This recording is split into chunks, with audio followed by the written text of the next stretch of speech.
اعوذ باللہ من الشیطان الرجیم، بسم اللہ الرحمن الرحیم۔ سورہ الفاتحہ کا دوسرے حصے کے ساتھ آج ہم آپ کے سامنے موجود ہیں۔ اس حصے میں ہم جو ہے سورہ الفاتحہ کے جو اہم اصطلاحات استعمال ہوئی ہیں ان کے اوپر غور و فکر کریں گے، ان کو سمجھنے کی کوشش کریں گے۔ اس کی وجہ کیا ہے کہ ہم ان اصطلاحات کو کیوں سمجھیں گے؟ کیونکہ قرآن کریم میں بہت سارے الفاظ ایسے ہیں جو اصطلاحات ہیں، ان کو اگر ایک لفظ کے اندر ان کے مفہوم بیان کر دیا جائے تو ان کا حق ادا نہیں ہوتا۔ بسم اللہ الرحمن الرحیم، الحمد للہ رب العالمین، الرحمن الرحیم، مالک یوم الدین، إياك نعبد وإياك نستعين، اهدنا الصراط المستقيم، صراط الذين أنعمت عليهم غير المغضوب عليهم ولا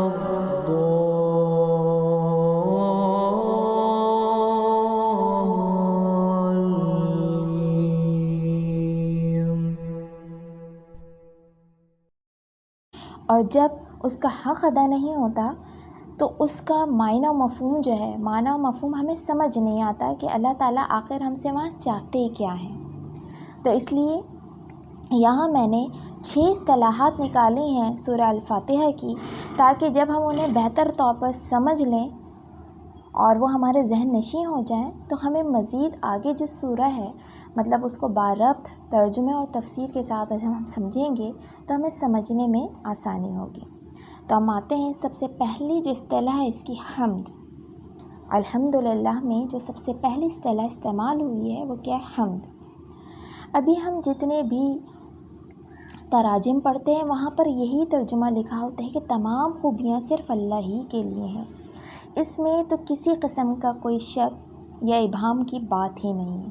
یہ تو 100% درست بات ہے کہ الحمد یعنی کہ تمام کی تمام چیز تعریفیں، تمام کی تمام خوبیاں صرف کس کے لیے ہیں؟ اللہ رب العزت کے لیے ہیں۔ لیکن اگر صرف ہم اس کے یہی معنی لے لیتے ہیں تو اس کا مطلب یہ ہے کہ اللہ تعالیٰ سمیع و بصیر ہے، اللہ تعالیٰ جو ہے وہ سمیع بھی ہے اور بصیر بھی ہے، تو یہ خوبی تو پھر صرف اللہ ہی کے لیے ہونی چاہیے۔ اب اگر کوئی شخص سن رہا ہے، سماعت رکھ رہا ہے، دیکھ رہا ہے، بصارت رکھ رہا ہے، تو پھر یہاں تو یہ بات غلط ہو گئی نا، کیونکہ یہ خوبی تو صرف اور صرف اللہ ہی کو زیبا ہے۔ اس کے علاوہ کوئی اور اس چیز کو اگر رکھتا ہے اختیار، کوئی ایسی خوبی رکھتا ہے تو پھر معاذ اللہ یہ تو ہم غلطی کا ارتکاب کر رہے ہیں، کیونکہ یہ تمام خوبیاں تو صرف اللہ کی شایان شان ہیں۔ تو اسی طریقے سے بہت ساری خوبیاں ایسی ہیں، یعنی کہ ہم جب بات کرتے ہیں تمام خوبیاں صرف اللہ ہی کے لیے، تو بہت ساری خوبیاں اس میں سے انسانوں میں بھی موجود ہیں، جانداروں میں ایسی بہت ساری خوبیاں موجود ہیں۔ تو اگر ہم صرف وہاں پر ترجمے میں بات لے لیتے ہیں صرف اللہ ہی کے لیے ہیں، تو اس کا مطلب ہے پھر کسی اور جاندار کے لیے خوبیاں ماننا یہ تو پھر شرک ہو گیا، یہ تو پھر غلط بات ہوگی۔ تو پھر ہمیں ذرا سی دیر کے لیے رکنا چاہیے اس اصطلاح کے اوپر اور غور کرنا چاہیے کہ پھر معنی اور مفہوم یہاں پیدا کیا ہوتے ہیں۔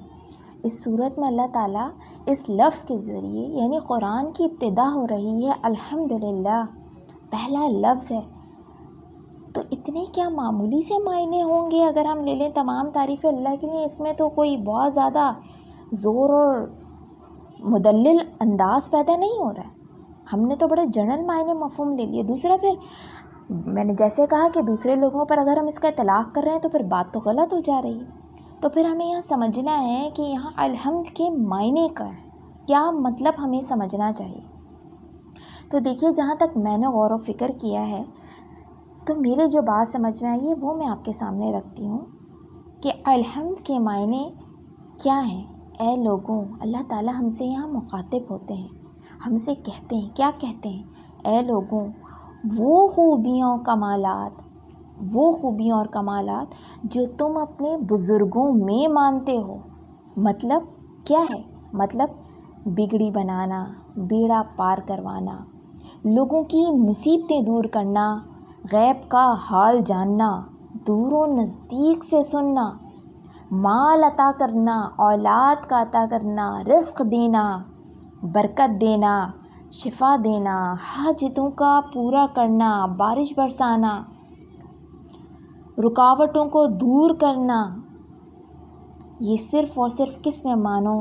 اللہ ہی میں مانو۔ اور اس کے معنی و مفہوم میں نے اس وجہ سے بھی زیادہ اس انداز میں سمجھے کہ آپ سورہ کے کانٹیکس کو دیکھیں اور اس پس منظر کو دیکھیں جس پس منظر کے تحت اللہ تعالیٰ یہ بات ہم تک پہنچانا چاہ رہے ہیں۔ ہر طرف کون لوگ پھیلے ہوئے ہیں؟ وہ لوگ پھیلے ہوئے ہیں جو اللہ کی ان خوبیوں کو، ساری خوبیوں کو نہیں، ان خوبیوں کو جو خالصتاً اللہ کے ساتھ جڑی ہوئی ہیں، خالصتاً اللہ کے ساتھ جڑی ہوئی ہیں، ان کا دینے والا انہوں نے دوسروں میں ماننا شروع کر دیا تھا۔ تو یہ صورت تو ایسے پیرائے کے اندر ایسے لوگوں سے مخاطب ہے، تو جب ایسے لوگوں سے وہاں پر اس کا مخاطب موجود ہو تو ہم کس طریقے سے معنی اور مفہوم لے سکتے ہیں کہ تمام خوبیاں اللہ کی؟ اس میں تو کسی قسم کا کوئی اختلاف ہی نہیں ہے۔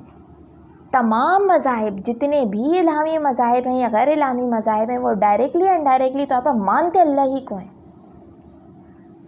تو اس میں تو کسی قسم کا اختلاف ہی نہیں ہے۔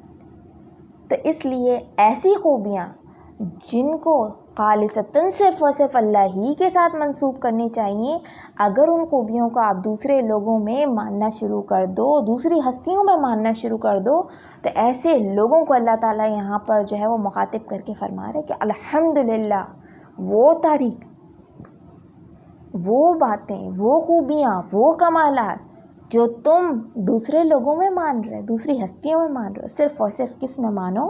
اللہ ہی میں مانو۔ تو میں نے یہ الحمد کا مطلب سمجھا ہے۔ دوسری جو اصطلاح ہے وہ رب کی ہے۔ بڑے ایک عام معنی مفہوم ہم وہاں لے لیتے ہیں، پالنے والا۔ بے شک پالنے والا ہی مفہوم ہے، لیکن دیکھیے جب تک اس کے معنی و مفہوم کو ہم کھولیں گے نہیں، اس کا ویسا اثر پیدا نہیں ہوگا جس طریقے سے پیدا ہونا چاہیے۔ اب رب کہتے ہیں ربوبیت کو، ایک پروسیس کا نام ہے یہ، سمپل یہ نہیں ہے کہ پالنے والا، کمپلیٹ پروسیس کا نام ہے رب۔ اس کو میں ایک مثال کے ذریعے آپ کو سمجھاتی ہوں کہ آپ نے اگر کوئی درخت لگانا ہے، کوئی پودا آپ لگانا چاہتے ہو، ڈائریکٹلی آپ لگا دو گے تو وہ پھل پھول کے بڑا نہیں ہو جائے گا۔ کیا کرنا پڑے گا؟ سب سے پہلے زمین کو کیا کرنا پڑے گا؟ ہموار کرنا پڑے گا، کھودیں گے، نرم کریں گے، تھوڑی سی کھاد اور مٹی جو ہے اس کی جو ہے اپروپورشن جو ہے تناسب، اس کو ٹھیک طور پر وہاں مینیج کریں گے، پھر اس کے اندر بیج ڈالیں گے۔ بیج ڈالنے کے بعد کیا ہوگا؟ چھوڑ نہیں دیں گے، اس کی حفاظت کریں گے، کہیں کہ زیادہ پانی نہ ڈل جائے، بیج ہی بہہ جائے، کہیں زیادہ تیز ہوا نہ آ جائے کہ مٹی کے ساتھ بیج کو بھی اڑا لے جائے، اس کی حفاظت کا انتظام کریں گے۔ پھر جب وہ زمین کا سینہ پھاڑتے ہوئے وہ بیج جو ہے کونپل پھوٹتی ہے اس میں سے اور وہ پودا باہر نکلتا ہے زمین کی سطح پر، پھر آپ اس کی مزید نگہداشت کرنا شروع کر دیتے ہیں، کہیں زیادہ دھوپ نہ لگ جائے، کہیں زیادہ چھاؤں میں نہ آ جائے، کہیں زیادہ پانی نہ پڑ جائے، کہیں اس کو جو ہے وہ اطراف میں کوئی جھاڑ جھنکار اس طرح کی کوئی نہ اگائے کہ وہ اس کی غذائیت کو اپنی طرف کھینچنا شروع کر دے، ان کو نکال کر اکھاڑ کر پھینکیں گے، ٹھیک ہے؟ اس کے ساتھ ساتھ کوئی بکری آ کر وہ اس کے پتے نہ کھا جائے، کوئی کیڑے مکوڑے اس کو نہ لگ جائیں، دوائی کا بھی انتظام کریں گے، اس کے اطراف میں باڑ بھی لگائیں گے، پروٹیکشن اس کو آپ پرووائڈ کریں گے۔ پھر وہ تھوڑا سا اور بڑھے گا تو اس کو سہارے کی ضرورت ہوگی، وہاں کوئی آپ ڈنڈا نصب کرو گے، لکڑی نصب کرو گے تاکہ اس کو ایک سپورٹ ملے، اس کے ذریعے وہ اوپر چڑھنا شروع ہو، یا کوئی دھاگا آپ باندھ دو گے وہاں پر اور اس کو جو ہے وہ کہیں پر ہینگ کر دو گے کہ وہ سپورٹ اور سہارا اس کو ملے۔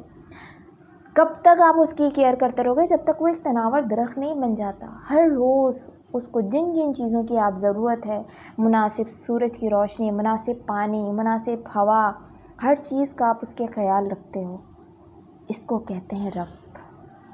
ایسی ضروریات پوری کرنے والا، یعنی انسان کو جس جس چیز کی ضرورت ہے اس دنیا میں، ہوا، پانی، زمین، آسمان، رزق، آپ دیکھ لیجئے انسان کو اس دنیا میں بھیجنے سے پہلے وہ ان تمام چیزوں کا انتظام کر دیتا ہے. پھر اس کے ساتھ ساتھ اس کو پھر رشتے ناتوں کی ضرورت ہوتی ہے، ماں باپ بہن بھائی رشتے دار، وہ اس کو پرووائڈ کرتا ہے. تو انسان کی پیدائش سے لے کر اس کے مرنے تک اسے جس چیز کی ضرورت ہے ان تمام چیزوں کا پرووائڈ کرنے والا ایسے پرووائڈر کو کہتے ہیں رب. تو یہ ایک پورا پروسیس ہے، خالی یہ نہیں ہے کہ ایک چیز دی اور بس، پھر ایک چیز دی اور بس کر دیا، نہیں. تمام ضروریات زندگی مہیا کرنے والا، پیدائش سے پہلے ماں کے پیٹ سے وہ آپ کی جو ہے وہ پروٹیکشن شروع کرتا ہے، اور پیدائش کے بعد اس زمین کے اندر واپس جانے تک انسان کو جس چیز کی ضرورت ہوتی ہے، چاہے وہ اس کے گمان میں ہو چاہے وہ اس کے گمان میں نہ ہو، ان ساری چیزوں کا پرووائڈ کرنے والا ایسے پرووائڈر کو کہتے ہیں رب. اس اصطلاح کو آپ ذہن میں رکھیے گا، جب ہم بارب ترجمہ و تفسیر پڑھیں گے تو ضرور پھر وہاں پر آپ کو اس کے معنی و مفہوم جو ہے بڑے کام آئیں گے. پھر تیسرے یہاں پر جو کوالٹی ہے، جو تیسری اصطلاح ہے، وہ ہے الرحمن الرحیم. اب رحمان اور رحیم، اس کا ایک لفظ، یہ جو لفظ ہے اس کا روٹ ورڈ جو ہے، جو مصدر ہے، جو اہم، جو اصل لفظ ہے، وہ کیا ہے؟ رحم. رحم کیا ہے؟ یعنی رحمان اور رحیم رحم سے بنا ہے. اور رحم کسے کہتے ہیں؟ عورت کے اندر جو موجود ہوتا ہے رحم. وہ رحم کیا کام کرتا ہے؟ وہ بچے کو بیرونی خطرات سے بھی بچاتا ہے. یعنی کہ آپ دیکھیے بچے کے اطراف میں اللہ تعالیٰ ایک لکوڈ بھر دیتے ہیں، پانی بھر دیتے ہیں، اور وہ بچے کو بیرونی خطرات سے کیا کرتا ہے؟ بچانا شروع کر دیتے ہیں. اور اس کے ساتھ ساتھ اندر ہی اندر بچے کو جس چیز کی ضرورت ہوتی ہے اس کا مہیا کرنا بھی جو ہے اس کا کام ہوتا ہے رحم کا. غذا جو ہے وہ بچے کو ماں کے پیٹ میں باہم پہنچتی رہتی ہے. یعنی ماں کا جو رحم ہے وہ کیا ہو گیا؟ بچے کے لیے ایک ڈھال کا کام دے رہا ہے، ایک ڈھال بن گیا. اسی طرح اللہ تعالیٰ ہمارے اوپر کیا ہیں؟ سایہ بن کر ہیں، ایک ڈھال بنے ہوئے ہیں. تو یہ تو رحم جو ہے اس کا اصل ورڈ جو ہے اس کے معنی و مفہوم ہو گیا. اب یہاں پر دو الفاظ آئیں، اسی سے رحم سے بنے رحمان اور رحیم. تو رحمان کے معنی وہ ہیں کہ جو اللہ کو مانے یا نہ مانے، اللہ کے نام کا کلمہ پڑھنے والا ہو نہ ہو، دنیا کی نعمتیں چاہے وہ ماننے والا ہو یا نہ مانے ہو، اللہ کہتا ہے دیکھو میں سب کو دے رہا ہوں، سب کو وہ دے رہا ہے. تو اے بندے جو تو اپنے آپ کو مسلمان کہتا ہے میں تجھے نہیں دوں گا، تو چاہے مسلم ہو یا غیر مسلم ہو، اللہ کی جو صفت رحمانیت ہے وہ تمام لوگوں کے لیے اس دنیا میں برابر ہے، تمام لوگوں کے لیے، سب کو اللہ تعالیٰ دینے والا ہے. اچھا، جو رحیمیت کی صفت ہے الرحیم جب اللہ کہتا ہے تو یہ خاص مومن بندوں کے لیے، خاص مومن بندوں کے لیے، خاص طور پر آخرت کے لیے یہ ہے. لیکن اگر دنیاوی لحاظ سے بھی دیکھیں تو دنیا میں بھی یہ جو صفت ہے یہ خاص اس کے مومن بندوں کے لیے اللہ تعالیٰ نے رکھی ہوئی ہے. اب رحمان اور رحیم کو پھر مزید ہم آگے جو ہے جب بارب ہم تفسیر پڑھیں گے وہاں پر دیکھیں گے. اس کے بعد چوتھی جو اصطلاح اس میں آ جاتی ہے وہ مالک آ جاتی ہے. مالک، آپ لفظ پر تھوڑا سا غور کریں، آپ اس لفظ کی شان دیکھیے کہ قربان جاؤں میں اپنے رب پر. مالک مطلب کیا؟ ہول، کمپلیٹ، مکمل طور پر اختیار رکھتا ہو، اس کو کہتے ہیں مالک. کوئی دوسرا اس کے اختیار میں شریک ہی نہ ہو، کوئی اس کی ملکیت میں شریک ہونے کا دعویٰ نہ کرے. تو دنیا کی ابتدا سے لے کر قیامت تک کے جتنے بھی فیصلے ہیں، جنت سے لے کر جہنم تک جتنے بھی معاملات ہیں، اور اس کے بعد کے بھی جو معاملات ہیں، ملکیت کس کی ہے؟ حق صرف اور صرف اللہ ہی کا ہے، مالک ہے. تو یہاں پر مالک کہہ کر اللہ تعالیٰ نے اپنے حق ملکیت کو واضح کر دیا مکمل طور پر کہ کسی بھی طرح کے معاملات ہوں اس کا مالک کون ہوں؟ میں ہوں. اس کے بعد پانچویں اصطلاح پر ہم آ جاتے ہیں عبادت. بڑا خوبصورت لفظ، ہماری زندگیوں میں بڑا شامل ہے. دن رات ہم نماز پڑھتے ہیں، روزہ رکھتے ہیں، اور جو ہے جن کو اللہ نے استطاعت دی ہے وہ حج اور عمرے کی، زکوٰۃ کی، ساری جو ہے یہ عبادات ادا کر رہے ہیں. لیکن ذرا اس لفظ پر ہم غور و فکر کرتے ہیں کہ دیکھیے یہ ہے کیا. کسی بھی ہستی کے بارے میں یہ عقیدہ رکھنا کہ اسے غیبی قدرت حاصل ہے۔ غیبی قدرت کا کیا مطلب ہے؟ کہ میری بگڑی بنانے پر قادر ہے، یہ میری مصیبتیں دور کرنے پر قادر ہے، یہ میرا بیڑا غرق کرنے پر قادر ہے، یہ میرا بیڑا پار کروا سکتا ہے۔ کسی بھی ہستی یا چیز کے بارے میں یہ عقیدہ رکھنا اور اس عقیدے کے تحت اس کی تعظیم کے لیے اب جو بھی عمل آپ کریں گے، جو بھی عمل، چاہے وہ آپ کا جھکنا ہو تعظیماً، چاہے وہ سجدے کرنا ہو، چاہے وہ قیام میں تعظیم کے تحت ہاتھ باندھ کر کھڑے ہونا ہو، چاہے وہ اس کے نام کی نظریں و نیازیں دینا ہو، اس کا دل میں خوف رکھنا ہو، اس سے امیدیں لگانا ہو، اس کو پکارنا ہو، یہ سب کیا ہے؟ عبادت ہے۔ یہ سب عبادت ہے، اور ایسی عبادت صرف اور صرف کس کے لیے زیبا ہے؟ اللہ ہی کے لیے زیبا ہے۔ اچھا، یہ تو ایک عبادت کی میں نے آپ کو تعریف بتائی، لیکن ایک اور تعریف جو مجھے بے انتہا پسند ہے، بہت مجھے پسند ہے، جو میرے دل کو لگتی ہے، وہ بھی میں آپ کے ساتھ یہاں شیئر کرتی ہوں۔ دیکھیے، آپ نے کبھی دیکھا ہوگا کہ جب سڑک بنتی ہے نا تو وہاں پر پتھر بڑے پڑے ہوتے ہیں۔ پتھر جب پڑے ہوتے ہیں تو اس پر گاڑی چلانا یا بائک چلانا یا پیدل چلنا بہت مشکل ہو جاتا ہے۔ ظاہر سی بات ہے، وہ پتھر اچھل کر لگ رہے ہوتے ہیں، کبھی ایک پتھر ادھر بھاگ رہا ہے، کبھی ایک پتھر ادھر اڑ رہا ہے، تو ہر پتھر کیا ہوتا ہے؟ وہاں پر سر اٹھا رہا ہوتا ہے، سرکش ہوا ہوتا ہے۔ لیکن کیا ہوتا ہے جب اس پر بلڈوزر چلایا جاتا ہے تو پتھروں کی سرکشی کیا ہوتی ہے؟ ختم ہو جاتی ہے، وہ پتھروں کی سرکشی کو ختم کر دیتا ہے۔ تو پرانے زمانے میں بھی گھاس کے درمیان میں ایک راستہ ہوتا تھا، پگڈنڈی ہوتی تھی۔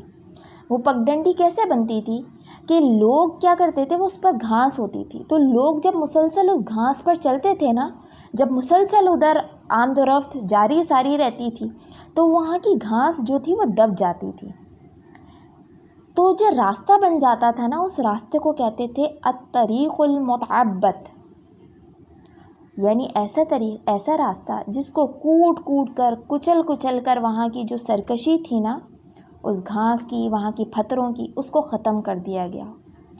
جب ختم کر دیا گیا تو کیا پیدا ہوا وہاں پر؟ اس میں پستی اور ہمواری آ گئی۔ پہلے جو وہ آپ کو نقصان دے رہا تھا، اڑ کر ادھر سے اچھل کر آپ کو لگ رہا تھا، اب وہ کیا ہو گیا؟ وہ بے ضرر ہو گیا۔ تو دیکھیے، اسی سے عبد بنا ہے، عبد اسی سے بنا ہے۔ ہر وہ طریقہ جو آپ کی سرکشی کو ختم کر دے اور آپ کو مطیع و فرما بردار بنا دے، کسی کے سامنے آپ کو جھکا دے، آپ کی انا کو ختم کر دے، یہ عبادت ہے۔ یہ عبادت ہے۔ جس شخص کے اندر ایسی صفات آ جائیں اس کو عبد کہتے ہیں، اس کو عبد کہتے ہیں۔ تو یہ جو تعریف ہے، یہ جو ہے وہ میرے دل کو بہت زیادہ جو ہے وہ لگتی ہے، تو وہ عبادت کی ایک تعریف میں نے یہاں پر آپ کے ساتھ شیئر کی۔ اچھا، اس کے بعد جو ہمارے پاس چھٹی اور آخری اصطلاح ہے وہ ہے ہدایت۔ اچھا، ہدایت کی جب ہم بات کرتے ہیں تو دیکھیے، اس میں 3 معنی آتے ہیں، ٹھیک ہے؟ 3 معنی آئیں گے تو وہ جو ہے وہ کیا کہلائے گی؟ وہ ہدایت کہلائے گی۔ تو پہلی جو ہے معنی جو ہے، پہلے جو معنی ہم اس کے لے لیتے ہیں وہ ہے، تو دیکھیے ہدایت کے 3 معنوں میں سے پہلا جو معنی ہے اس کا وہ کیا ہے؟ ہدایت بمعنی ثابت قدمی، یعنی استقامت کے معنوں میں آتا ہے۔ پھر دوسرا جو ہے کسی کو راستہ دکھا دینا، اور جو تیسرا معنی ہے اس کے، کسی کو منزل مقصود تک پہنچا دینا۔ ابھی آپ اس کی مثال ایسے سمجھیے کہ آپ سے کوئی ایڈریس اگر پوچھے کہ جی بھائی صاحب فلاں کا گھر کہاں ہے، آپ کہیں گے دیکھیے یہاں سے سیدھا جائیے، لیفٹ پہ مڑیے گا، وہاں ایک درخت ہوگا، اس کے رائٹ سائڈ پر آپ کارنر کا جو مکان دیکھیں گے تو وہ ان کا گھر ہے۔ ایک تو طریقہ کار یہ ہے، اور ایک طریقہ کار یہ ہے کہ کسی نے آپ سے ایڈریس پوچھا، آپ کہیں بھائی چلو میں آپ کو چھوڑ کر آ جاتا ہوں۔ تو یہ 2 الگ الگ چیزیں ہیں کہ کسی کو راستہ دکھا دینا یا خود اس کو منزل مقصود تک پہنچا دینا۔ تو دیکھیے قرآن مجید میں تینوں معنوں میں ہدایت کا لفظ استعمال ہوا ہے۔ ابھی ہم یہ چیزیں بعد میں دیکھیں گے کہ اس سورہ میں جو اہدنا آیا ہے اس کا کیا مطلب، تو ان اہدینا کا لفظ جو یہاں پر استعمال ہوا ہے اسے ہم بعد میں دیکھیں گے. یہاں تک کے لیے اجازت دیجیے. انشاءاللہ سورہ الفاتحہ کے اگلے حصے کے ساتھ ہم جلد حاضر ہوں گے. دعا میں یاد رکھیے گا. وآخر الدعوانا ان الحمد للہ رب العالمین.